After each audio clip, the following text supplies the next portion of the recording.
Ser podcast. Su Majestad.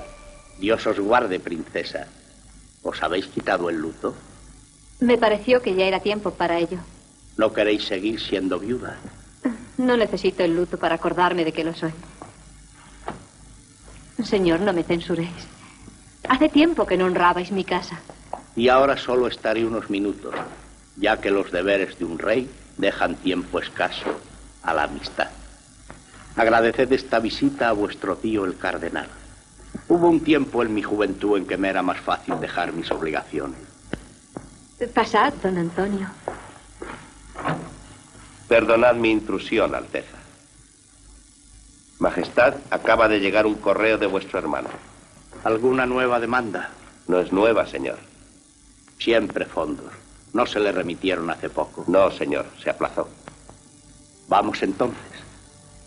Quizá os aguarden en alguna fiesta, pero habréis de retrasar el placer por el trabajo. Os suplico, señor, que no le retengáis demasiado si no queréis hacer sufrir a alguna bella dama que le estará esperando.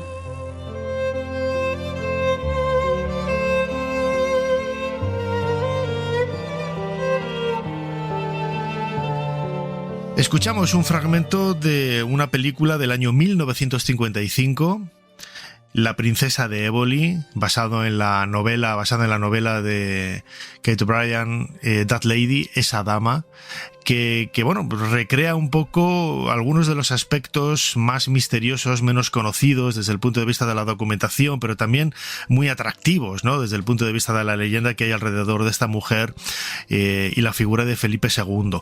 En los próximos minutos vamos a viajar al siglo XVI, no vamos a hablar de la princesa de Éboli, sí que la vamos a mencionar, pero nos sirve precisamente para abordar ese universo femenino de Felipe II, que es el título de nuestro próximo invitado, El universo femenino de Felipe II, publicado por Eolas y Menos Lobos en el año 2025, cuyo autor es Antonio Martínez Llamas. Antonio Martínez, bienvenido a Ser Historia. Bienvenido y agradecido. Es uno de mis programas favoritos, de verdad. Sí, así es. Muchísimas gracias. Usted es médico, lo comentábamos antes a micrófono cerrado. Hay una tradición muy grande desde Gregorio Marañón y ya incluso antes de médicos entusiastas de la historia. Pero ¿cómo llega usted al mundo de la historia y a interesarse por las mujeres que rodearon ese universo de Felipe II en el siglo XVI? Bueno, ahora yo ya me califico como exmédico, porque ya he dejado de trabajar hace 7 años. Bueno, yo no sé cómo llegué a escribir historia y novela histórica. Lo que sí quería decir a propósito de este libro, y que no quiero que suene de una manera pretenciosa, desde luego es que este libro había que escribirlo, es decir, porque usted sabe perfectamente que la mayor parte de los libros de Felipe II son, como cabe esperar, de contenido histórico. Y yo siempre digo en mis conferencias e intervenciones que una vez que uno ha leído a Geoffrey Parker, en primer lugar, y algunos más, como John Eliot, Henry Kamen o Bouza, más recientes en España, uno ya no tiene que leer nada más, porque lamento decirlo, y no creo que mucha gente me contradiga, lo que hay en las mayorías de las publicaciones recientes es lo que yo llamo mimetismo historiográfico. Entonces yo quería que hubiera un libro que entrara en ese mundo tan complicado. Es el libro que más ha sido difícil para mí escribirlo, porque había que entrar en las emociones, en las posiciones sexuales, en cómo se enfrentaron las esposas de Felipe II a sus matrimonios, cómo él las negoció, aparte del interés político, por supuesto, pero luego estaba el hombre, estaba el sexo, estaba la relación cotidiana. Entonces este libro de 712 páginas, que podían tener muchas más, porque hay situaciones en las cuales uno tenía que haber entrado más, pero llega un momento en el cual que la extensión editorial no te permite más. Yo creo que me han permitido bastante, la verdad. Desde luego, sí, porque el libro es grueso, es muy interesante, es apasionante, hay que decirlo, hace un barrido no solamente de las esposas, sino de las mujeres que hubo en ese cosmos alrededor de la figura de Felipe II, mujeres muy válidas, mujeres, muchas de ellas muy inteligentes, muy laboriosas. Entonces, claro, quizás aquí habría que preguntarse o plantearse esa idea, ¿no? Que detrás de un gran hombre no solamente hay una gran mujer, sino a veces una mujer sorprendida, ¿no? Porque en ocasiones supera incluso al intelecto del marido. Claro, es que yo partí de un punto de vista que hasta ahora estaba muy mutilado. Todos sabemos, los que tenemos una cierta edad, y en unos años pasados, era la historia que nos contaba el franquismo, ¿no? Era una historia absolutamente mutilada. Era un rey, por supuesto, casto, puro, recto, sin connotaciones con la carne. Es decir, todo era una absoluta mentira, porque sabemos cómo ha sido siempre el comportamiento de los reyes. Pero en este caso es que Felipe II, yo creo que tuvo suerte hasta para elegir a sus amantes, más reconocidas como el gran amor de su vida, que yo lo defiendo en el libro, que fue Isabel Cartagena de Osorio. Y en segundo lugar, Eufrasia de Guzmán. Luego, es muy probable que tuviera muchos flirteos y relaciones sexuales con diferentes damas, sobre todo en su felicísimo viaje, pero él creo que tuvo una visión interesante en ese aspecto, incluso acertó en los matrimonios, unos impuestos por su padre con María Manuela de Portugal y luego ya y María Tudor, y luego ya su elección con Isabel de Valois y Ana de Austria. Un personaje muy interesante, muy interesante en una época en la cual la sexualidad tenía un comportamiento muy especial que, repito, la filmografía nunca ha conseguido plantearlo bien, porque se han, digamos, ya sé que va de acuerdo a que el espectador esté pendiente y esté estimulado, pero recurrir, por ejemplo, al desnudo integral es un absoluto error porque no era así. Desde luego. Además, ahí lo hemos comentado en otras ocasiones aquí en Ser Historia, quizás uno de los mayores problemas que rodea a la figura de Felipe II, quizás uno de los reyes más importantes de la historia de España, es que apenas ha sido tratado en el mundo del cine y de la televisión, ¿no? Y hay otros reyes en otros países como Inglaterra, con todos sus méritos, sus virtudes, sus errores, que tienen pues películas, series, absolutamente de todo. Y aquí parece que, en el caso de Felipe II, no sé si estará usted de acuerdo conmigo, Antonio, parece que nos hemos avergonzado, ¿no?, un poco de Felipe II. Yo creo que el planteamiento inicial fue lo que comentaba yo hace unos segundos. El estudio historiográfico que hubo durante el franquismo quitó interés, o sea, borró el interés de los guionistas. No sé si por imposición o por devoción. Sencillamente no les interesaba. Yo cuando estoy reviviendo la serie de Enrique VIII en la filmografía y en la televisión inglesa, es apasionante, ¿no? Por supuesto, el Enrique VIII no es precisamente el actor que han puesto, que es un hombre evidentemente atractivo, pero un gran actor. Pero luego viene el tratamiento de la vestimenta, de la escenografía, de cómo trataba aquel momento. Y aquí no sé qué ha pasado. Felipe II ha pasado. Ha habido alguna intervención en la televisión, pero en la misma línea, en su cojera, en la gota, pero no en algo tan importante como fue la relación con sus esposas, o sea, cómo se enfrentó a casarse con sobrinas carnales, con primas, hermana, cómo llevó el matrimonio tan especial con María Tudor, que precisamente en el libro le dedico más de 200 páginas, sobre todo descubriendo realmente el motivo de la muerte de ella, y sobre todo desmintiendo los consabidos embarazos fantasmas, ¿no? Que sabemos que es un neologismo de 1817, que a un historiador se le ocurrió ese término. Bueno, pues todo esto hace que creo, lo digo con la mayor humildad, pero también con el mayor interés, que este libro es un libro para lectores históricos, pero también para historiadores. Además hace los apéndices que hay al final del libro, con muchos de los textos que ayudan a comprender, ¿no?, como documentación histórica, lo que usted cuenta a lo largo de esas demás 700 páginas de este libro, el universo femenino de Felipe II, publicado por Eolas y Menos Lobos, ahora hace pocos meses, en 2025, marca un poco quizás el impacto, ¿no?, de este libro. Siempre, lo decía usted ahora, Antonio, la imagen de Felipe II nos viene dada quizás por cómo se le ha tratado, como su católica y real majestad, que era como él firmaba, pero parece que en el siglo XX también se le ha hecho pues garante, ¿no?, de esos apelativos. Y sin embargo, cuando lees la correspondencia privada, ¿cómo era esa relación de Felipe II con las mujeres, que era mucho más cariñosa de lo que pudiéramos esperar en ocasiones, ¿no? Claro, bueno, el comportamiento que hay historiográfico Estado mantenido, repito, donde el franquismo evidentemente estaba impuesto por la Iglesia Católica, ¿no? O sea, no se podía permitir que una persona que defendió la Inquisición y que hizo persecuciones muy violentas, que incluso la suspició también con María Tudor en Inglaterra, se le podía conceder ciertas veleidades de la carne. Bueno, en todo este aspecto quiere decir que Felipe II es un personaje, no sé, desconocido.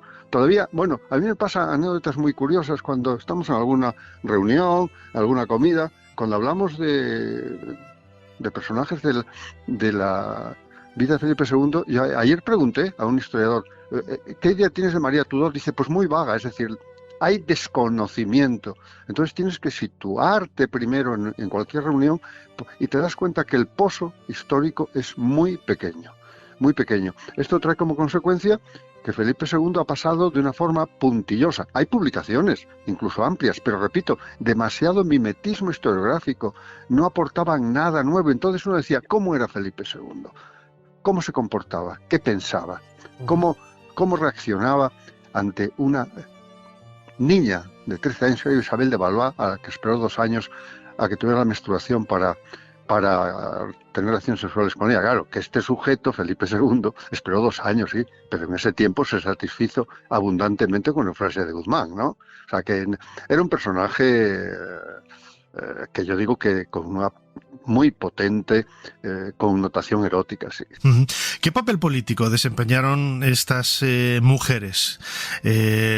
Claro, estamos hablando de las 4 esposas, María Manuela de Portugal, María Tudor, Isabel de Valois, Ana de Austria, y luego también las amantes o mujeres que hubo en ese círculo. Usted ha mencionado a Isabel Cartagena de Osorio, también a Eufrasia de Guzmán, sobre todo, ¿no? La princesa de Éboli, Ana de Mendoza. ¿Qué papel desempeñaron esas mujeres en su vida diaria y por extensión en su vida política? En primer lugar, comencemos por las esposas. Todos los matrimonios se concertaron por necesidades estrictamente políticas. Con María Manuela de Portugal, porque él quería estar bien relacionado con Portugal, ya pensando lo que haría en 1580 en invadirlos, y procedía, y así lo hizo. Con María Tudor fue una imposición de su padre Carlos V para contraponerse al poder francés. Con Isabel de Valois fue la consecuencia del Tratado de Cateau-Cambrésis, y con Ana de Austria buscó, curiosamente, en este caso, más que la parte política, que era el Sacro Imperio Romano Germánico, Praga, etcétera, etcétera, sino una mujer absolutamente fértil, como lo era la madre de Ana de Austria, María de Portugal, que por cierto tuvo 14 hijos en 15 años de matrimonio, que es algo que siempre me ha parecido absolutamente increíble, con los problemas que hay hoy en día, ¿verdad?, para la fecundidad y todo esto. En aquel momento es increíble. O sea, Catalina Micaela, la bellísima mujer de la portada, que esto sí que se lo impuse yo a la editorial, que no quería una reina, sino esta mujer, que curiosamente cuando los lectores lo ven piensan que es un amante. O sea, lógicamente lo entiendo. De entrada, es una mujer bellísima, pintada por Sofonis Manguisola. Pues esta mujer, Catalina Micaela, tuvo en 12 años de matrimonio 10 hijos y murió en el último parto con 30 años por una fiebre puerperal. Entonces, las esposas, interés político. Con Ana de Austria parece ser que la posible que fuera muy prolífica, y así lo fue, porque le dio 5 hijos, ¿no? Bueno, en cuanto a las amantes, yo creo que fueron fundamentales para que el rey conformara su propia personalidad. A Isabel Cartagena de Osorio la amó profundamente y la dejó, y le explicó los motivos cuando había que hacerlo, y le dejó, como sabemos, una renta vitalicia muy, muy ostentosa, y el famoso Palacio de Saldañola, que tenemos muy cerquita de Burgos. Quien tenga oportunidad que vaya a verlos, y ahí se conformó una historia de amor muy, muy interesante. Entonces, yo creo que Felipe II, repito, igual alguien se va a escandalizar, creo que mereció la pena que tuviera amantes de este estilo, de larga duración. No hablo de una cama de una noche en Bruselas, no, larga duración, con interrupciones, sobre todo con Isabel Cartagena de Osorio, interrupciones que se prolongaron a veces durante meses por sus viajes, pero él regresaba y la quería profundamente. O sea, es mi opinión, obviamente. Uh-huh. Y luego el papel con sus hijas también, especialmente con las 2 que tuvo con Isabel de Valois, fue realmente muy, muy estrecho, ¿no? Claro, el libro de Bouza, extraordinario, las cartas de Felipe II a sus hijas es un libro extraordinario porque él tuvo la paciencia, apoyándose en los libros de Gachard, de hacer una remodelación y una actualización de las cartas. Se debe a un hombre absolutamente cariñoso. No hay que tener en cuenta que ya tenía más de 50 años. Ya su poder erótico había caído, había muerto ya Ana de Austria en 1580, y él invade Portugal, y en ese tiempo que está 3-4 años en Portugal, es cuando él se hace el tratamiento epistolar con sus hijas, con las dos, con Isabel Clara Eugenia y Catalina Micaela. Importante porque estamos hablando de un sexo femenino. Él invade Portugal y María de Portugal, María de Austria, su hermana, ya deja Praga y se viene a vivir a España porque ya está viuda, y trae con él a Margarita, una chica de 13 años. Y Felipe II, muerta, Ana de Austria, quiere casarse con Margarita, con su sobrina, sea como fuere, en contra de la voluntad de María. O sea, y se puso casi en ridículo, para conseguir casarse con ella. Un hombre de 54 años. Es decir, esto analiza un poco cuál era su personalidad. Una personalidad compleja. Un hombre que jugaba entre la melancolía y el distanciamiento. Han dicho que era un hombre misógino. No, era un hombre que trataba a las mujeres bien, pero con la distancia como hacía con los hombres. Era un hombre muy difícil de saber su personalidad. Como dicen expertos, dicen que ni él mismo se conocía a sí mismo. Si hay una mujer, Jan Antonio Martínez Llamas, autor de este libro El universo femenino de Felipe II, si hay una mujer, como digo, que ha marcado también esa identidad sexual de Felipe II en el siglo XVI, es Ana de Mendoza, la princesa de Éboli, ¿no? Siempre que ha aparecido en el cine, siempre ha habido pues esas referencias, ¿no? de esos amoríos, en la película, por ejemplo, de Antonio del Real, La conjura del Escorial, donde la princesa de Éboli era protagonizada por Julia Ormond. Yo les estuve asesorando en algunas cosas, no me hicieron mucho caso en muchas de ellas, pero bueno, tiraba más un poco lo que era la imagen quizás más sexual de doña Ana de Mendoza que lo que pudiera aportar un modesto historiador como yo, ¿no? Pero ¿cómo valora usted la figura de la princesa de Éboli en ese contexto histórico de la vida de Felipe II? Bueno, me da un poco de prevención hablar con ustedes No, hombre, en absoluto. No, pero bueno, efectivamente, pero no me importa. O sea, vamos allá. Esto es como cuando cambia al entrenador de fútbol, ¿no? Bueno, lo tengo absolutamente claro. Creo que no hubo nunca relación sexual entre Ana Hurtado de Mendoza y Felipe II. Sí, pues en eso coincidimos. Yo creo que nunca fueron amantes. Claro, yo en el libro lo explico. Me hubiera gustado dedicarme mucho más a ella, pero ya le dedico casi 25 páginas, que no está nada mal. Entonces, ¿qué le pasaba? Primero, no le gustaban las mujeres que tuvieran hijos de otros maridos, de otras personas. Digamos que él no le gustaba mujeres que hubieran parido diferentes hijos. Segundo, la conocía hace mucho tiempo. Tercero, coincidió con ella cuando él estaba casado con Isabel de Valois. Todo esto, usted lo sabe igual que yo, conforma un momento en el cual no parece que él necesitara a Ana, la princesa de Éboli, como amante, ¿no? Yo creo que esto lo inventaron las facciones albistas, ¿no? Para denigrar al rey. Y por otro lado, no le gustaba tampoco su aspecto físico, porque es una mujer, era relativamente no baja, pero tampoco una estatura llamativa, y además era muy delgada, como se correspondía a las que se entendía entonces como mujeres fáciles para parir. Y por otro lado, viene el eterno dilema del parche del ojo.